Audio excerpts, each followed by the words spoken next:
What if the pain you're feeling right now is not the end of your story? What if the heartbreak, the betrayal, the sleepless nights, the tears nobody knows about are actually preparing you for something greater? Because many people think pain means God has abandoned them. But sometimes pain is where God does his deepest work. The Bible says in Psalm 35, "Weeping may endure for a night, but joy comes in the morning." Notice it says weeping may endure, but it doesn't stay forever. Morning always comes. And maybe someone listening right now feels stuck in the night season. Everything feels dark. Nothing makes sense. You're trying to stay strong, but you feel exhausted.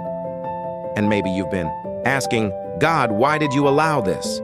Why am I hurting like this? Will things ever get better? And the truth is, sometimes we don't get immediate answers, but we do get God's presence. Look at Joseph. Joseph was betrayed by his own brothers, thrown into a pit, sold into slavery, falsely accused, thrown into prison, forgotten. Imagine how painful that must have been. Imagine praying and wondering why your life keeps getting worse. But while Joseph thought his life was falling apart, God was quietly putting everything together. Years later, Joseph became second in command over Egypt, and he said in Genesis 50:20, "You intended to harm me, but God intended it for good." That verse changes everything, because it means what hurt you does not have the final say. What broke you does not define you.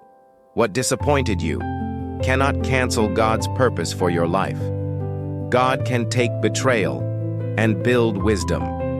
He can take heartbreak and build strength. He can take failure and create testimony. He can take trauma and create healing. Nothing is wasted in God's hands. Romans 8:28 says, "And we know that in all things God works for the good of those who love him." All things. That includes your worst days, your biggest mistakes, your deepest wounds, your darkest nights. God can use all of it. And maybe the reason you survived what should have destroyed you is because someone else will need your story one day.